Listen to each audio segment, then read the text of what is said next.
les premiers instants de cette conférence de presse et Kylian Mbappé désormais pour répondre aux questions des journalistes français. So, ladies and gentlemen, before we start, thank you very much for raising your hands. I will set some ground rules. Welcome to the press conference of the team of France. We'll start with Kylian Mbappé. Please have a few housekeeping rules in mind.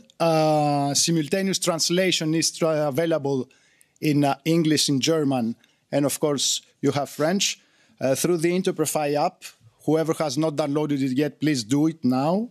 Raise your hand if you wish to ask a question. Don't forget to mention your name and media organization you represent. And lastly, please remain seated after the press conference is over in order not to obstruct the view of the cameras. I will now pass the floor to Mr. Laurent to moderate the press conference. Thank you very much. Donc on va commencer cette conférence de presse comme d'habitude avec l'équipe de France. Vous faites signe, votre prénom, votre nom, le nom de votre média. Vous posez votre question à Kylian qui répond. On va commencer ici, s'il vous plaît. Bonjour Kylian, ici Louis Vix, Infosport Plus Canal. La Fédération française a fait un communiqué hier soir par rapport aux différentes prises de position de certains joueurs depuis le début de la semaine par rapport à la crise politique que traverse le pays actuellement. Est-ce que vous avez un message à faire passer en tant que capitaine aujourd'hui ? Bonsoir à tous. Oui, j'ai eu écho de ce communiqué. Maintenant, je pense qu'on est dans un moment crucial dans l'histoire de notre pays. Il faut savoir faire la part des choses et avoir le sens des priorités. L'euro a une place très importante dans nos carrières, mais je pense qu'on est des citoyens avant tout et je pense qu'on ne doit pas être déconnecté du monde qui nous entoure et encore moins quand ça concerne notre pays.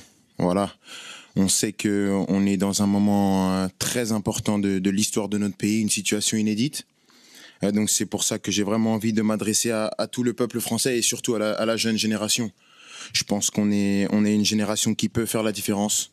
Aujourd'hui, on voit très bien que les extrêmes sont aux portes du pouvoir. Et on a l'opportunité de choisir le futur de notre pays. Et c'est pour ça que j'appelle à tous les jeunes d'aller voter, de vraiment prendre conscience de l'importance de la situation. J'espère que ma voix va porter un maximum parce que le pays, on a besoin de s'identifier à ce pays. On a besoin de s'identifier à nos valeurs qui sont des valeurs de mixité, de tolérance, de respect. Et ça, c'est indéniable. Et je fais confiance à tous les Français. Je sais qu'il y a pas mal de jeunes qui se disent oui, mais une voix va rien changer. Au contraire, chaque voix compte. Et c'est pas à négliger. Et j'espère vraiment qu'on va faire le bon choix. Et j'espère qu'on sera encore fiers de porter ce maillot le 7.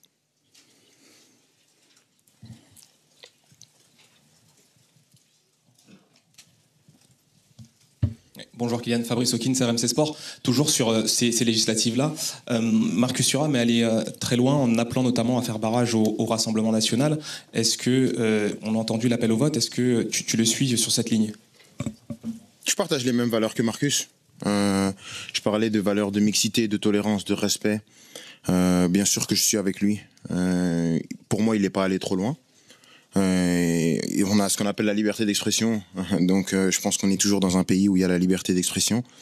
Et il a donné son avis et moi je me range avec lui. Bonjour Kylian, Philippe Sansfourche pour RTL. On entend ton message qui était assez clair. On va basculer doucement sur le sportif. Est-ce que ce genre de climat, cette atmosphère, le fait qu'on démarre cette conférence de presse avec autre chose que du football à J-1 d'un début d'Euro, est-ce que tu as la crainte que ça puisse avoir une incidence sur la concentration, sur de certains joueurs peut-être moins expérimentés ? Comment est-ce que tu vas gérer ça toi aussi en tant que capitaine pour que le sportif ne soit pas impacté ? Non, je pense qu'on vous a souvent reproché des choses, parfois à tort, parfois à raison, à vous les journalistes, aux gens. Mais je pense que vous avez tout simplement le sens des priorités. Je répète encore, le match de demain est très important. Je pense que je suis bien placé pour le dire. Je l'ai clamé beaucoup de fois que c'était très important. Maintenant, il y a une situation qui est beaucoup plus importante que le match de demain. Ça change pas au fait qu'on est très concentré et on a très bien conscience de l'importance du match de demain et on l'a préparé du mieux que possible. Et bien sûr, c'est à nous les cadres, c'est à moi en tant que capitaine d'essayer de remobiliser un maximum le groupe, de bien sûr ne pas être déconnecté du monde, mais bien sûr d'avoir aussi cet espace où on est dans une compétition et demain on sera là pour défendre les couleurs de notre pays et essayer de gagner ce premier match pour se lancer dans notre Euro. Donc l'un n'empêche pas l'autre. Bien sûr que c'est une situation qui est différente mais on est des grands joueurs et on doit s'adapter. C'est pour ça qu'on est payé.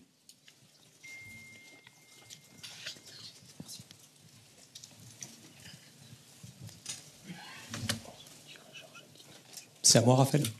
Ok, pardon. Bonjour Kylian, je pensais qu'il y avait une question de l'autre côté. Je reviens encore un peu là-dessus pour qu'on comprenne tous bien ce qui s'est passé. Là, évidemment, la prise de parole de Marcus, elle est extrêmement importante. Est-ce que vous en avez parlé avant, tous ensemble, ou est-ce que c'est lui qui l'a fait de lui-même ?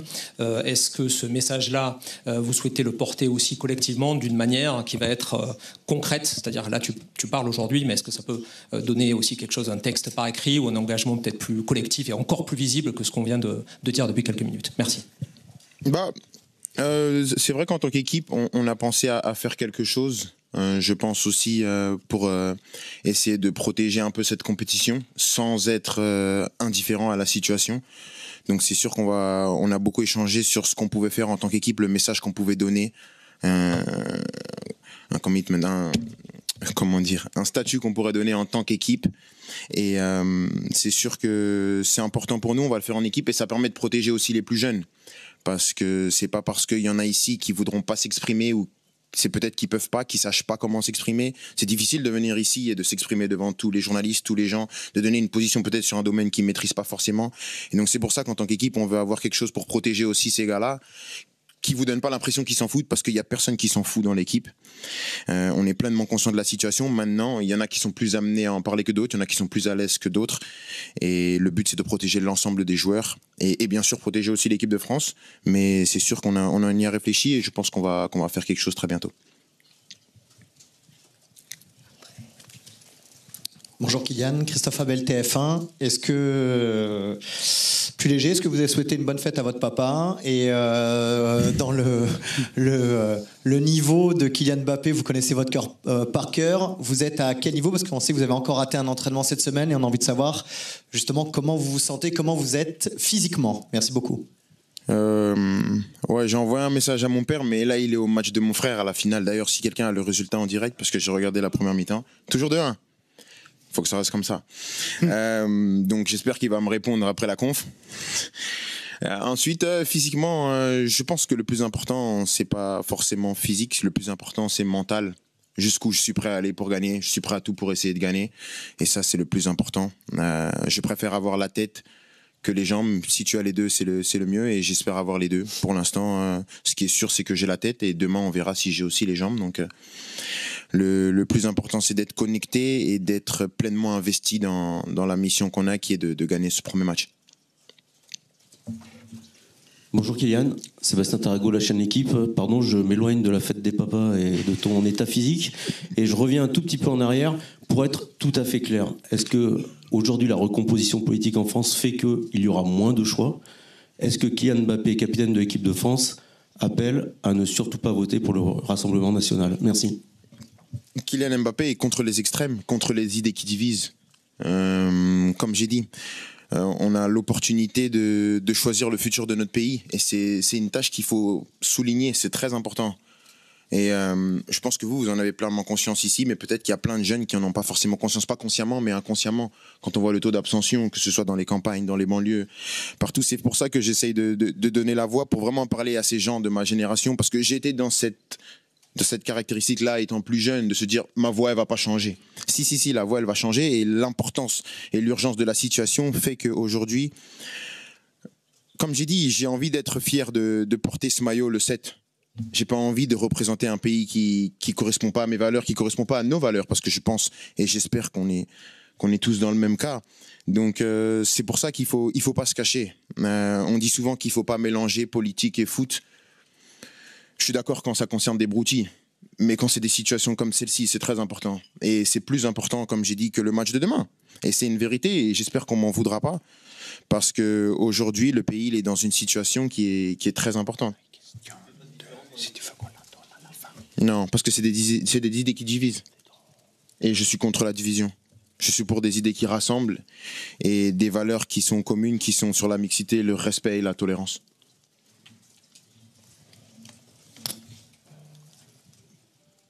Sí, aló ici, Kylian, bonsoir.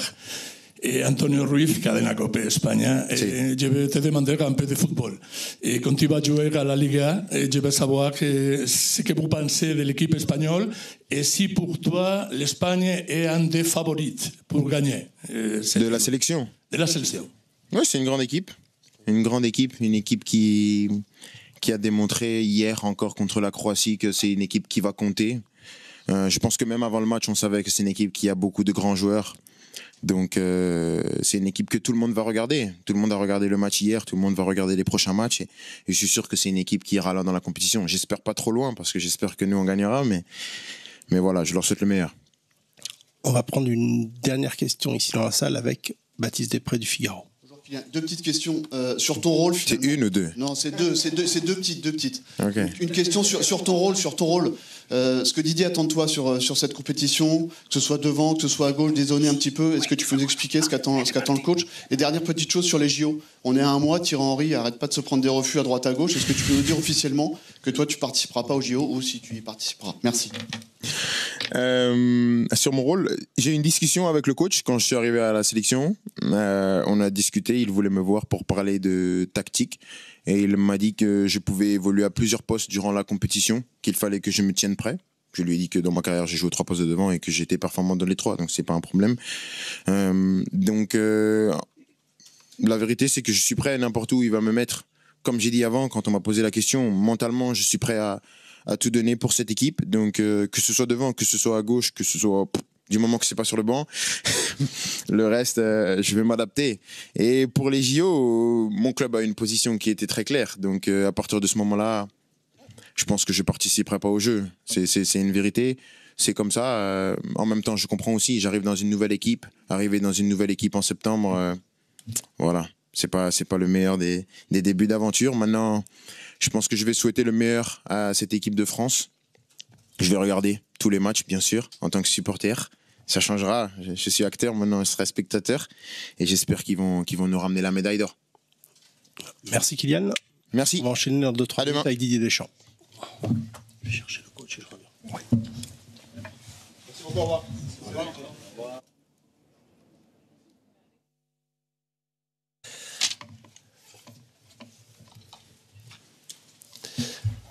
Donc on va commencer cette conférence avec Didier Deschamps. S'il vous plaît, mademoiselle. Non, ici, premier rang.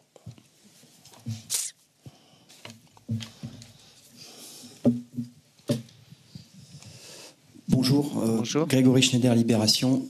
Qu'est-ce que vous pensez des prises de position des joueurs de l'équipe de France autour des élections à venir? Et est-ce que vous craignez pas un parasitage du sportif? Un parasitage du sportif? Oui, que ça parasite l'aspect sportif. Ah. Ou que ça perturbe votre préparation. Bah écoutez, tout le monde aura un peu sa propre analyse. De toute façon, je pars du principe que dans n'importe quelle situation, peu importe ce qu'on dit, il y aura des pour, il y aura des contre, ça plaira pas. Par rapport aux joueurs, vous les avez pas tous eus, mais c'est reconnaître le fait que, évidemment, ce sont des footballeurs, des immenses footballeurs, mais ce sont avant tout des citoyens français. Et ils ne sont pas en dehors de la situation que peut vivre la France. Et pour ceux qui en doutaient, il n'y a pas de mon côté ou du côté de la fédération d'ailleurs, même je ne vais pas parler au nom de mon président, mais il n'y a pas de conseils à donner. Ils viennent, il y a la liberté de pouvoir dire les choses avec leurs mots, leur propre sensibilité. Voilà. Est-ce que ça va nourrir le débat? Probablement. Il y aura, comme je viens de vous le dire, des pour, des contre. Voilà. Moi, à mon niveau, évidemment, j'ai beaucoup de choses à gérer avec le match de demain, mais sincèrement, je ne suis pas à la table des joueurs, je suis à la table du staff. Je ne vais rien vous apprendre que, évidemment, il y a des discussions autour de la politique, ça fait partie, comme il y en a eu plus ou moins à certains moments. Donc voilà, et à titre personnel, je ne peux que suivre ce qui me semble le plus important, même si j'ai jamais pris en tant que sportif une position politique, mais voilà, il y a un devoir civique pour toutes les citoyennes et les citoyens français. Il a toujours été important et il est toujours important par rapport aux prochaines échéances. Didier, bonsoir. Xavier Jourdan, Infosport Plus Canal. Est-ce que vous avez conscience qu'il y aura quand même un avant et un après Kylian Mbappé? Ses positions aujourd'hui de citoyen, de capitaine ont été fermes, structurées, pensées. J'étais occupé en train de parler, donc je suis pas en relais. Donc Marcus a parlé. Je vais pas commenter ce que disent les joueurs. Ils discutent entre eux. Il y en a certains qui sont peut-être plus à même à dire certaines choses, d'autres ont peut-être moins envie. C'est une liberté aussi. Voilà. Après, c'est comme je viens de dire, il y en a peut-être vous allez considérer c'est très bien. Il y en a qui vont dire c'est pas son rôle. Qui a raison, qui a tort. Voilà. Ce sont des citoyens, évidemment, qui représentent beaucoup. La seule chose que je suis conscient, que je suis sûr, c'est que ce qui nous attend demain. L'espace d'un match, le sport et le football a cette capacité-là de pouvoir réunir et unir tout le monde. On ne va pas résoudre ce qu'il y a avant et ce qu'il y a après. Mais ça, au moins, on a cette capacité-là. Et je fais confiance, et j'ai confiance en l'ensemble du groupe pour tout faire demain face à l'Autriche. Je peux vous donner la tête. Bonjour Didier, c'est Eric Chasseur pour Europe 1. On va un petit peu reparler de foot, peut-être qu'il y aura d'autres questions après. Vous avez la liberté. Que ça soit quand vous étiez joueur 98, 2000, les matchs d'ouverture ont toujours été gagnés lorsque l'équipe de France est allée le plus loin, assez brillamment. 2018 aussi. Ouais, 2016, 2014, vous en oubliez. Si vous revenez dans ma première vie, c'est le temps longtemps. Je parlais pour les fois où la France était allée au bout. Oui. C'est quoi le secret justement pour une entame réussie, pour rentrer pleinement dans ce match d'ouverture? Je considère que le premier match, il est très important. Il n'est pas décisif, mais il est très important. Et commencer par une victoire, il n'y a rien de mieux. Parce que même s'il y aura 2 matchs après derrière, mais voilà, ça vous met dans une bonne position. Et ça sera notre objectif demain, même si l'Autriche ne pense la même chose logiquement par rapport à ce premier match. Mais de bien négocier ce premier match, voilà, je répète, ça nous met dans une bonne position. Ça nous mettrait dans une bonne position. Même s'il y a le contre-exemple aussi, dernièrement. Celui qui a été titré, il a perdu le premier match. Vous en rappelez? Donc bon, il n'y a pas une seule vérité. Mais malgré tout, même si l'Argentine a réussi à faire ça, il vaut mieux quand même commencer par un bon résultat. Bonjour Didier. Oui. Emmanuel Branguet pour l'AFP. Je prolonge la question de Cédric. Laquelle? Là? Celle-là, oui. Parce que tu as même systématiquement gagné tous tes premiers matchs depuis que tu es sélectionneur. On sait que les joueurs ont mangé avec l'Autriche tous les jours. Est-ce que cette statistique, ça ne peut pas être un hasard? Est-ce que ça veut dire que tu leur rebats particulièrement les oreilles avec le premier match? Il faut absolument gagner celui-là pour commencer. Vous savez, quand vous êtes au très haut niveau, même dans leur club, je pense pas qu'il y ait un entraîneur qui leur dit bon, celui-là, écoute, si on le gagne pas, c'est la compétition, évidemment. Je vais pas en rajouter. On a fait en sorte avec l'ensemble du staff, les observateurs qui ont vu l'Autriche sur les 4 derniers matchs, les analystes vidéo, ils auront toutes les informations par rapport à ce qu'on aura comme adversité demain. Et de par tous les matchs, j'ai vu quasiment la totalité du match aujourd'hui de nos futurs 2 adversaires. Voilà, le trait commun entre tous ces matchs, c'est qu'il y a une intensité qui est très très élevée. Évidemment, il y a de la qualité, il y a du talent, mais il y a une intensité qui est vraiment très importante. Et cette équipe d'Autriche a cette force-là, de mettre beaucoup d'intensité, de pression. Elle a de très bons joueurs et en plus elle a cette qualité de de bien utiliser la verticalité dans le jeu. Mais après vous avoir dit ça, c'est notre premier rendez-vous, donc il faudra qu'on soit prêt pour obtenir le résultat qu'on veut. Bonjour Didier. Yves Leroy pour l'équipe, du même côté ici. Ah, pardon. On a entendu sur le terrain politique la position de vos joueurs et ce que vous pensiez de leur prise de position. Vous, de votre côté, vous déclariez en 96, comme d'habitude, Le Pen raconte n'importe quoi. Je l'attendais, celle-là. Je m'en rappelle. Non, mais c'est pas pareil, mélangez pas. Là, à ce moment-là, c'était une personne politique qui s'était permis d'attaquer directement en frontal les joueurs. Ce que certains des acteurs actuels du Rassemblement national ont déjà fait sur l'identité de l'équipe de France, par exemple, sa représentativité. Écoutez, quelle est votre position, vous, pour non, mais attendez, je vous vois venir. Et là, je l'ai fait, laissez-moi finir. Je l'ai fait parce qu'on attaquait les joueurs et moi, j'étais capitaine. Et ça, c'est pas possible. Nous, on représente tout ce qui est la mixité, la solidarité, l'union, la diversité, tout ce qu'on veut. Après, excusez-moi, que ce soit vous ou presse politique ou pas, moi je suis déconnecté. Donc s'il y a X, Y, Z, je ne vais pas réagir à tout. Si on m'attaque en frontal, si vous voulez m'attaquer en frontal, je vais vous répondre. Là, il n'y a pas de souci, mais je ne vais pas répondre à des personnes que je ne connais pas, qui peuvent être avec une étiquette de n'importe quel bord politique. Voilà, nous on est unis et on fera tout pour le rester et pour faire en sorte que les gens qui sont derrière nous, avec le soutien populaire, puissent être aussi dans cette union et partager de belles émotions.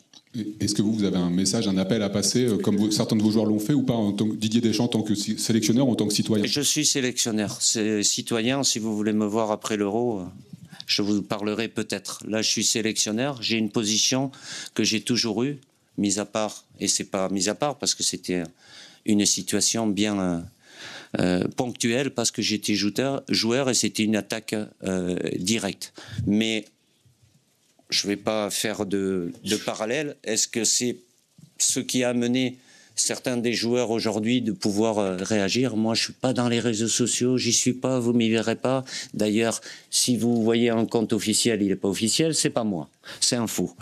Donc voilà, après, les débats télé, les articles que vous pouvez faire, faites-les, mais moi, je suis...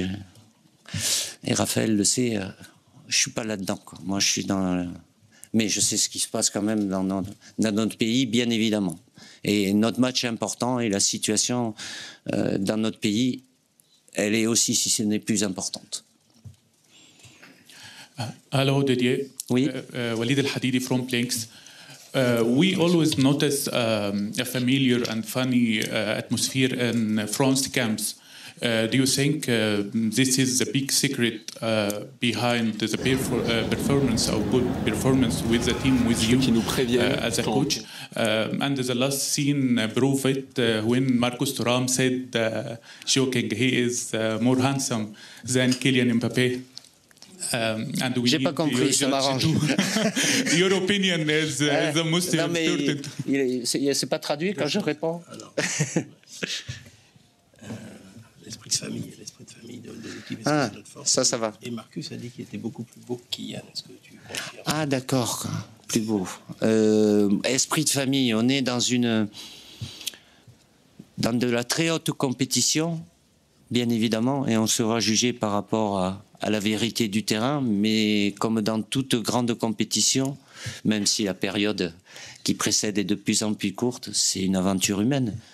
Donc évidemment, il y a les 25 joueurs. J'ai une bonne vingtaine de membres dans le staff aussi, et chacun a son importance. Donc, esprit de famille, ça fait un peu l'étiquette, mais voilà, il faut que tout le monde aille dans le bon sens. Et des fois, il peut avoir un petit coup de moins bien. Ça peut être dans le staff, ça peut être chez les joueurs. L'objectif pour mon staff technique et moi-même, c'est de garder tous les joueurs concernés. C'est évidemment plus difficile quand il y en a 25. Déjà 23, c'est pas évident. Mais ils sont là. Après, sur la beauté entre Marcus et son papa. Je pense que là. Marcus et Kylian. Ah, Marcus et Kylian. Marcus a dit qu'il était beaucoup plus beau que Kylian. Ah, Marcus a dit. Il était beaucoup plus beau que Kylian. D'accord. Il vous a même dit ça, quoi. Je sais pas. Faites un sondage féminin si vous voulez. Voilà. Tous mes joueurs sont très beaux. Et on va prendre une dernière question dans la salle avec Philippe Sansfourche de RTL. Bonjour Didier. Oui. Vous avez une immense expérience de management, de la chose sportive et parfois malheureusement de l'extra-sportif. Vous l'avez connu dans votre carrière. Il y a eu la période Covid que tout le monde a connue. Il y a eu aussi les attentats. Oui, il y a eu plein de choses, oui. Des impondérables, oui, différentes situations. Oui. Ça nécessite évidemment une capacité d'adaptation à la situation, beaucoup de psychologie. Cette situation-là qu'on vit depuis quelques jours, le fait qu'on ait ces 2 conférences de presse qui soient en grande partie dédiées à une autre actualité que le football à J-1. C'est vous qui décidez aussi, vous avez cette liberté.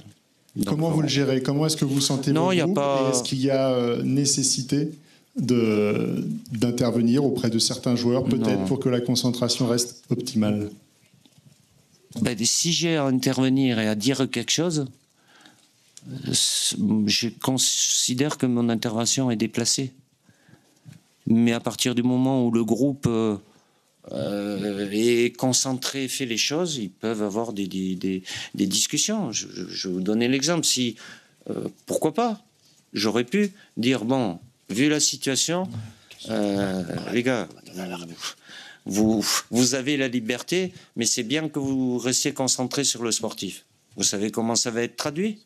Que je leur conseille de ne pas parler, ou que je leur interdis de parler. Voilà. Donc, je me suis abstenu. Ce sont des hommes, des citoyens français, avec leur propre sensibilité, mais à partir du moment... et ça pas... Voilà, ça fait partie des discussions, du contexte, comme il peut y avoir d'autres contextes, plus ou moins lourds, plus ou moins difficiles, tout en étant... voilà. Après, quand ils sont... sur le terrain, en séance ou en match, ils sont évidemment focus sur l'objectif sportif, mais pas déconnectés de tout ce qui peut se passer autour, avant et après. On va prendre une dernière question à distance. Didier, à distance? Oui, oui. Il y a des gens qui t'écoutent de loin, qui veulent te poser une question. C'est là? Ouais. On est avec Emmanuel Gamba de La Repubblica en Italie. C'est OK? La liaison italienne est un peu... Allô? Sveglia. Attends, si on attend ou alors on le laisse. Là, il est parti. On n'entend pas? Bon. On va dire que cette innovation technologique n'est pas forcément très au point. Alors c'est fini? Alors c'est fini? Alors c'est fini. L'entraînement, vous savez qu'il n'a pas lieu ici, il a lieu au stade Paul Yannès. Qu'est-ce qu'elle dit, la dame? À 18h30. Ouvert le premier quart d'heure.